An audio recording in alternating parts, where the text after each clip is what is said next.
2 weeks after real estate is a life-sustaining business, how do consumers need to reset their expectations? Tune into Tom's Take right now.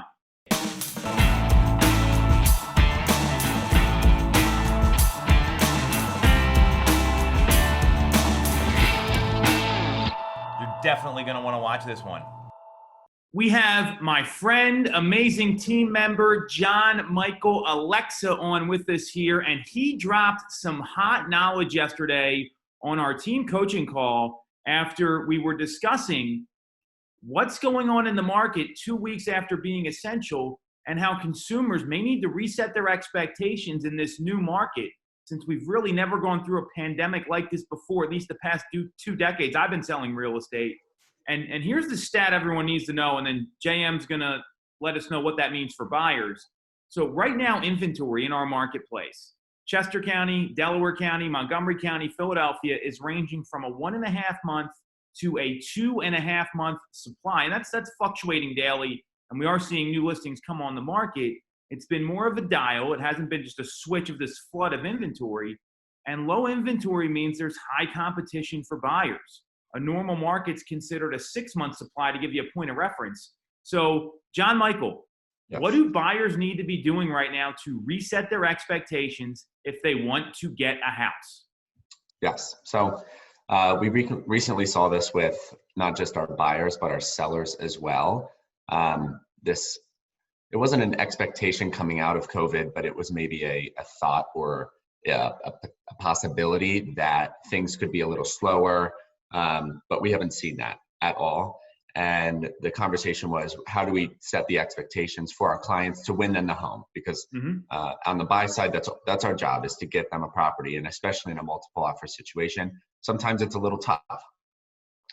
So the thought as our coach was going through things is, I know we set the expectation where home inspections and 10-day inspection periods where we can then negotiate. And oftentimes that's not the case. And truly, it's more oftentimes than not, that's not the case. So in today's market, with the low supply that we're still seeing, it's more of a luxury to have a home inspection and that whole kind of planned out period of once you go under contract in 10 days and this and that. That's all great, but it's just not what we're seeing. So everyone needs to kind of rely on the fact that inventory is low. You have to be aggressive.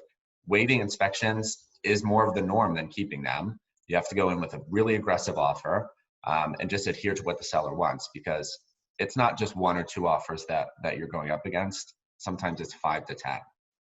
For sure. And you hit on a couple things that are really important. Then we're going to talk about what this means for sellers, because there's a flip side here too.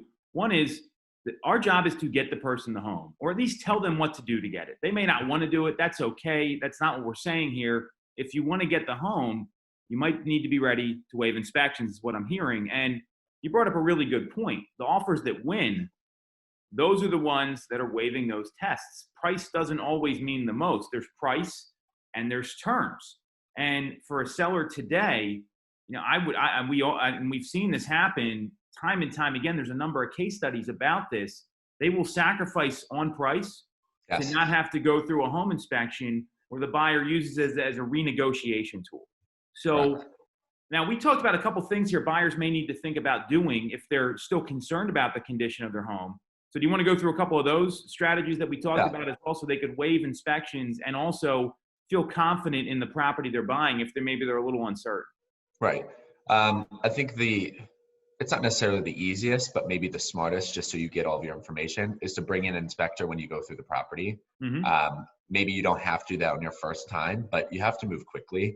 And when I say quickly, the day the house hits, you have to be getting in.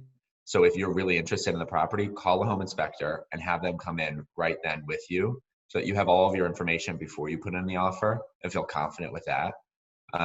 Oftentimes people have friends that are contractors or family members or something. Bring them in with you too. Don't let them sway your opinion on the property. That's not what they're there for, but make sure that you're just feeling confident in your purchase, so you can be confident waiving those inspections and going in with your best price. Yeah, and we've seen, especially over the past 9-10 weeks here, we've seen the process kind of be changed a bit, where things are getting moved back and move up, where the showing's almost like the last thing that happens. And then you're making an offer, and once you're under contract, that's it. So what I'm hearing is, one, be ready with your information. Two, get a home inspector or a contractor lined up so they can go in and be able to waive that test. Right. So great strategy to get the home on the buy side. Here's what sellers need to be doing, and this is probably equally important. These multiple offer, waived inspection sort of situations, it only happens when you price your home right. When you're building negotiation room into a property, that's a recipe for you to sit on the market, because like John Michael talked about, and you could probably shed some light on this, buyers are really particular about what they're touring right now. They're driving by homes. They're vetting everything online because it's hard to get into properties with all these additional requirements that we have right now. Eventually they'll get eased. I don't see it happening anytime soon. I mean, we're still in red counties here, at least until the end of the week. So if you're a seller and you're trying to aggressively push the home into the next segment of the market, and I'm a big believer in segmentation, where people look up to 500, they look up to 550. You want to be aware of those. If you're going way too aggressive on the number, that's where you're not going to have that situation happen. So, I mean, is that what you're seeing on the purchase side with a lot of your clients? They're really methodical and well thought out in what they're looking at? Yes, and it definitely is more than ever. Those A-type buyers that we speak of, the ones that you want bidding and negotiating your house ready to go and qualified, those are the ones that are reaching out immediately when that house even hits a coming soon. So again, to get those people in, you have to price correctly, because like you said, that negotiating game of pricing too high, you won't necessarily see those aggressive offers where they're then waiving inspections or overbidding on your property.